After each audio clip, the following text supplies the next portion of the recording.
look at that, look at that, look at that, look at that! Ah! For 9 seasons, Jeremy Wade and his crew risked their lives, showcasing some of the most dangerous creatures underwater.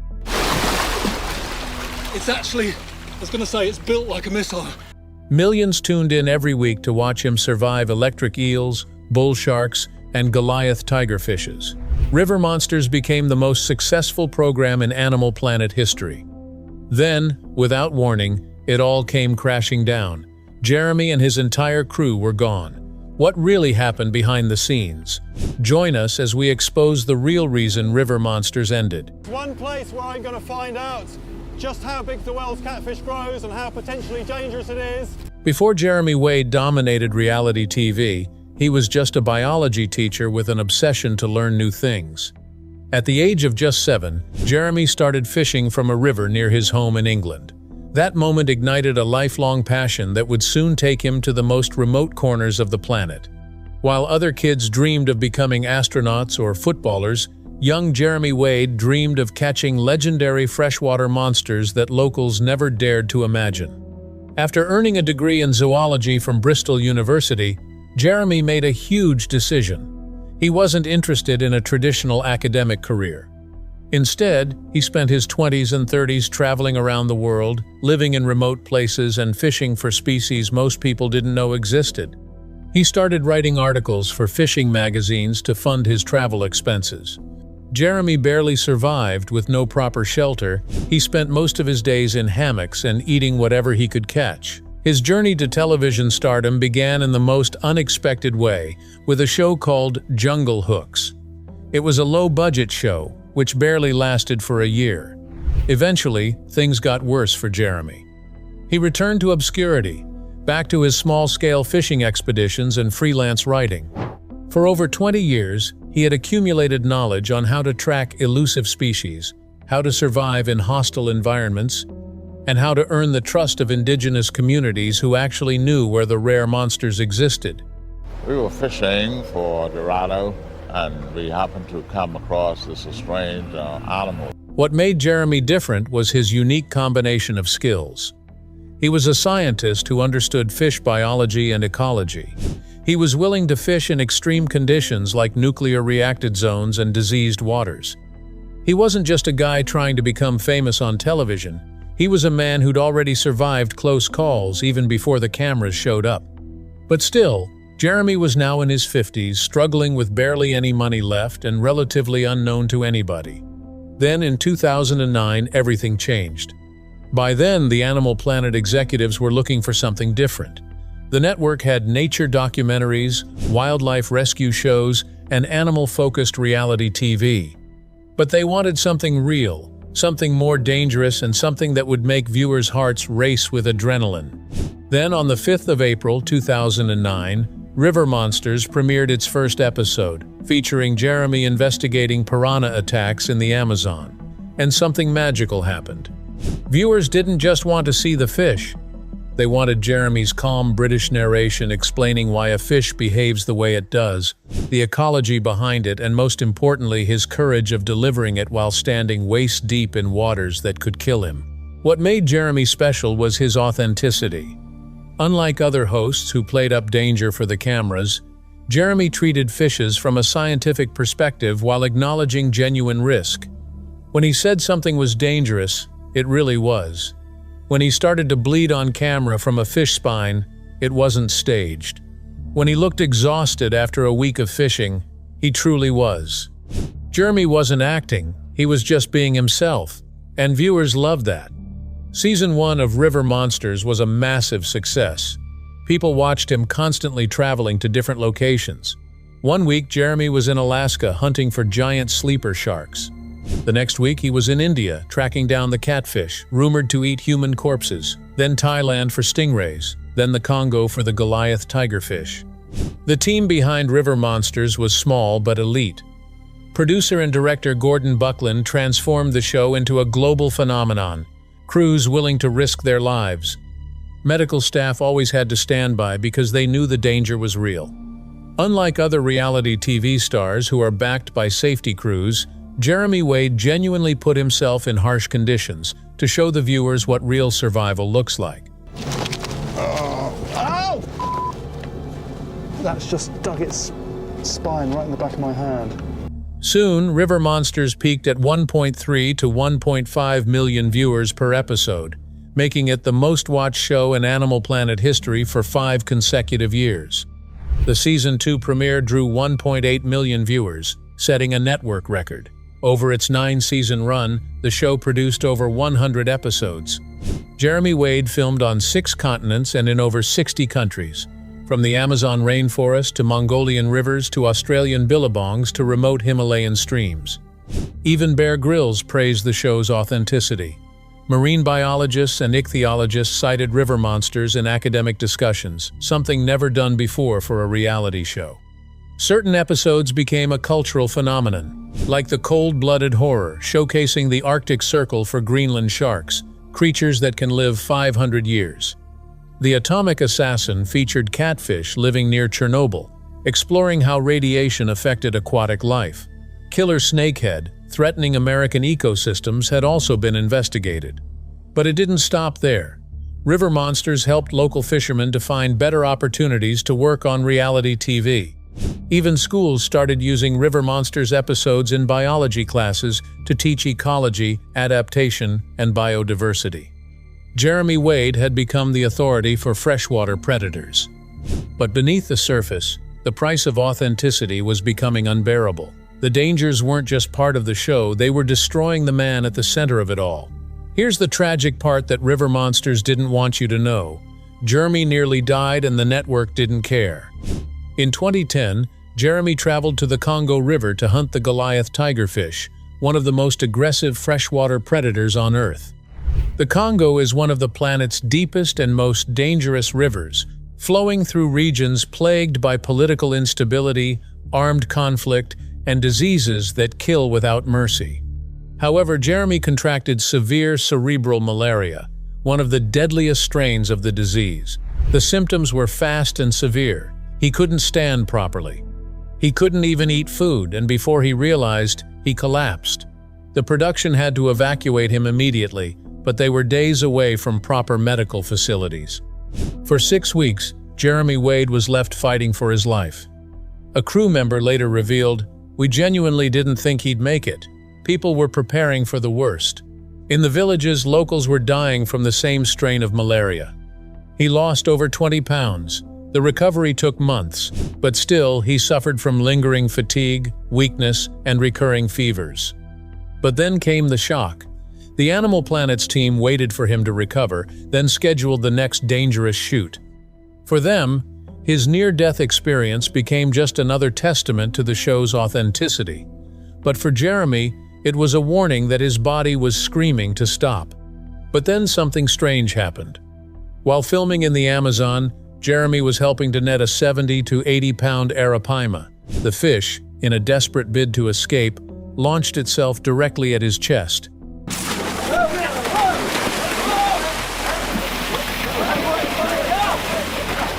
The impact, in Jeremy's own words, was like being hit by a car. The blow knocked the wind out of him. He suffered immediate chest pain. For a moment, Jeremy thought his heart had stopped. That bruising lasted 6 weeks. He couldn't sleep properly for months. Medical staff were concerned about potential cardiac damage and internal bleeding. Anyone would have evacuated for treatment and ended the shoot. But Jeremy Wade made sure he stayed. The next day, still in pain, he continued working. The show aired with only a brief mention of the incident. Audiences saw the hit, heard Jeremy's voice, and then watched him calmly continue explaining arapaima biology. What they didn't see was the weeks of agony that followed. Then in 2015, Jeremy did something that no one could have ever imagined. When River Monsters decided to feature electric eels, the production team had to bring in electrical specialists because electric eels can generate over 500 volts of electricity, enough to stun a horse, paralyze a grown man, and cause drowning in the waters. Locals in the Amazon regions were also found dead from eel attacks. The danger is not theoretical, it's documented, and it's lethal. Defibrillators were kept on set. The crew understood that if Jeremy's heart stopped from an eel shock, they maybe had about 90 seconds to restart it, before the brain stops functioning. Jeremy had to handle the eel carefully, wearing protective gear, knowing that one wrong move could kill him. This wasn't entertainment. This was a life-or-death situation, and it was happening episode after episode, season after season. The constant stress of knowing he was one mistake away from dying on camera was accumulating in ways no one could see. Over time, Jeremy was in his 60s. While many would have retired and stayed at home, Jeremy was still standing in rivers for 12 hours straight, traveling to remote regions and subjecting his body to extreme physical stress. His voice stayed calm. But behind the scenes, Jeremy's body was failing apart. The accumulated damage was staggering. A production assistant revealed that, by season 7, he used to carry his equipment alone. He never complained, never made a big deal about it, but you could see he was struggling. The viewers saw a calm, collected British host explaining fish biology, yet what they didn't see was the physical and emotional pain of being on television. Here's the secret about nature television that networks don't want you to know. They'd rather fake it than wait for reality, and Jeremy Wade refused to accept it. By 2016, Animal Planet was undergoing an identity crisis. The network that built its reputation on shows like River Monsters was pivoting hard towards family-friendly content. However, River Monsters was too dangerous, too unpredictable, too expensive to handle. But the real shock came from the production cost.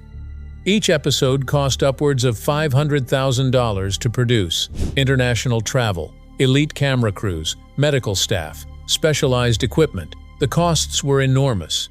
Compare that to the network's puppy rescue shows or a show about people building treehouses in suburban backyards, which cost $150,000 or less per episode. An executive later admitted, "We needed content we could control." So the network shifted their priorities. Executives wanted predictable production schedules. They wanted guaranteed catches. They wanted more dramatic attacks. But Jeremy Wade was against it. If there was no monster, he wasn't going to pretend it. His statement to the network was simple: the fish deserve respect. The viewers deserve truth. Sources close to the production revealed heated arguments between Jeremy and executives about dramatic recreations. The network wanted more spectacle, but Jeremy insisted on authentic fishing. This is a solitary hunter, and the other thing is the size. I think their nightmares might be populated by a slightly different animal. The network couldn't have the show they wanted with Jeremy Wade, and Jeremy couldn't do the show his way under the network's new rules. That made the situation worse.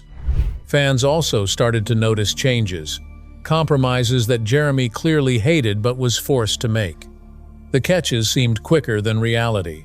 Time compression of week-long investigations into 43-minute episodes, sometimes making it look like Jeremy caught the fish in a single day when in reality it took 2 weeks of patient work. Then came the biggest controversy. During the Goonch catfish episode, the network wanted Jeremy to claim that the fish attacked humans. Local experts disputed this claim.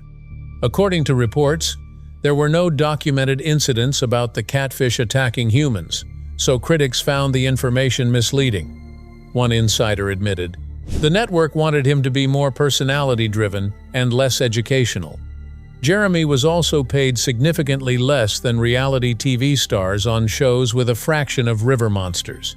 After surviving over 100 dangerous expeditions, the network treated him as a replaceable talent.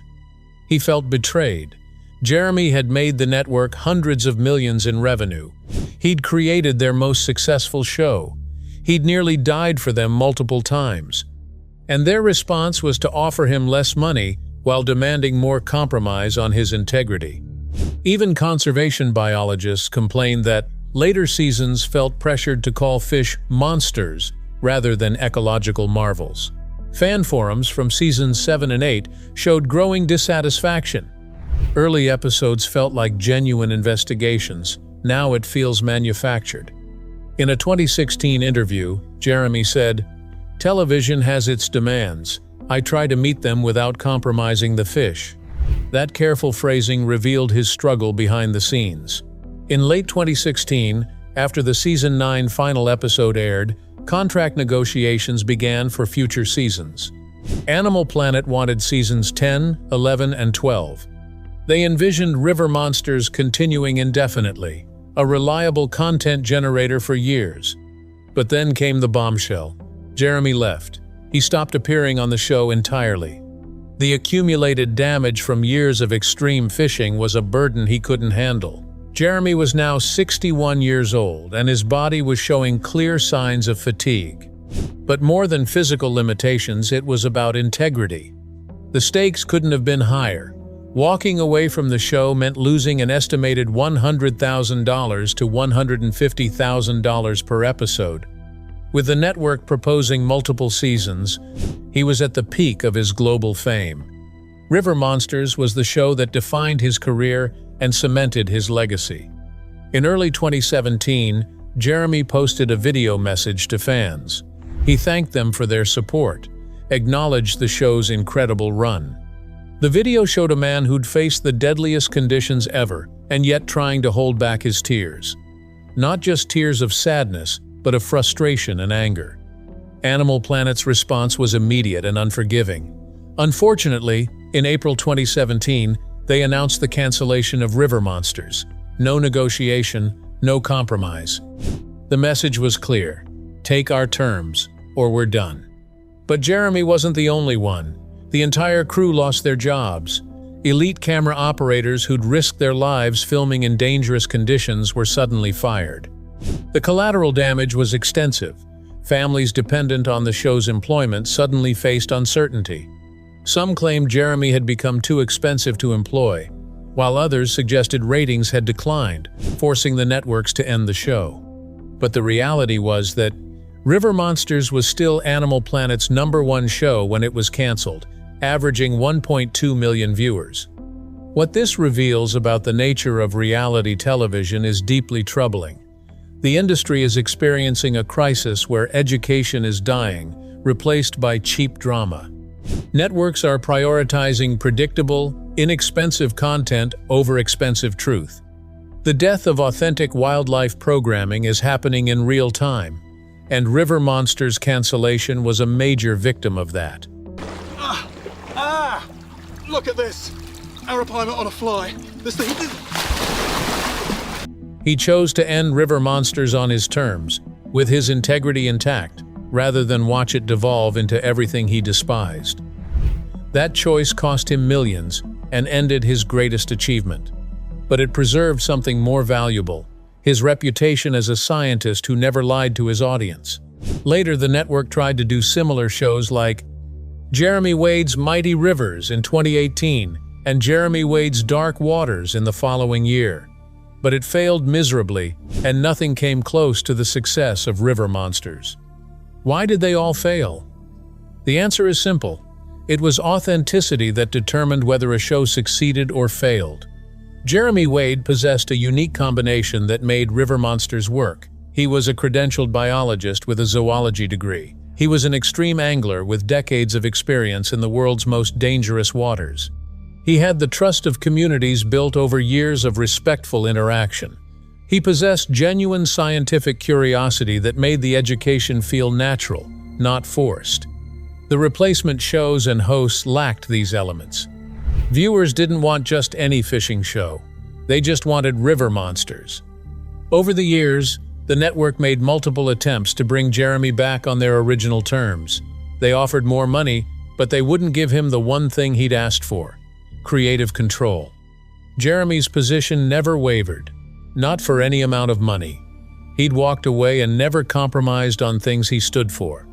When Animal Planet announced River Monsters' cancellation in April 2017, social media exploded. Fans were shocked, confused, and angry. The show they'd loved for nearly a decade, that had educated them about freshwater ecology while entertaining them with genuine adventure, was simply gone. One viewer wrote, "They canceled education to make room for puppy shows." Another observed, "River Monsters taught me more about biology than 4 years of high school science classes." Look at those teeth. Look at those teeth. They just have such powerful jaws. I mean, that would take a serious-sized lump out of you. However, after the River Monsters ended, Jeremy took an extended break. For the first time in decades, He wasn't traveling to remote rivers or risking his life for television. His body finally had time to recover. As Jeremy later admitted, "My body needed rest more than I'd been willing to admit." Later, Jeremy turned to writing with renewed focus. His book, River Monsters: True Stories of the Ones That Didn't Get Away, became a bestseller. In 2019, he released How to Think Like a Fish and Other Lessons from a Lifetime in Angling, which also achieved strong sales. Both books showcased his storytelling ability without the constraints of television production. Today, at 67, Jeremy lives a quieter life in rural Suffolk, England, not far from where he caught his first fish at age 7. His social media presence is minimal, posting occasional fishing photos on Instagram. He does selective consulting for conservation projects, lending his expertise when it aligns with his values. In a 2023 interview, Jeremy reflected on his decision to walk away from river monsters. "I spent my entire life building credibility as a scientist and a fisherman. I wasn't about to destroy that for television money." At 67, Jeremy still fishes on his own terms. He's earned his rest, he's paid his dues, and he did it without ever lying to his audience. What do you think about Jeremy Wade's decision? Would you walk away from millions to preserve your integrity? Was Animal Planet wrong to prioritize cheap content over quality education? Share your thoughts in the comments below. And if you like this video, don't forget to like and subscribe and click the next video on your screen for another interesting story.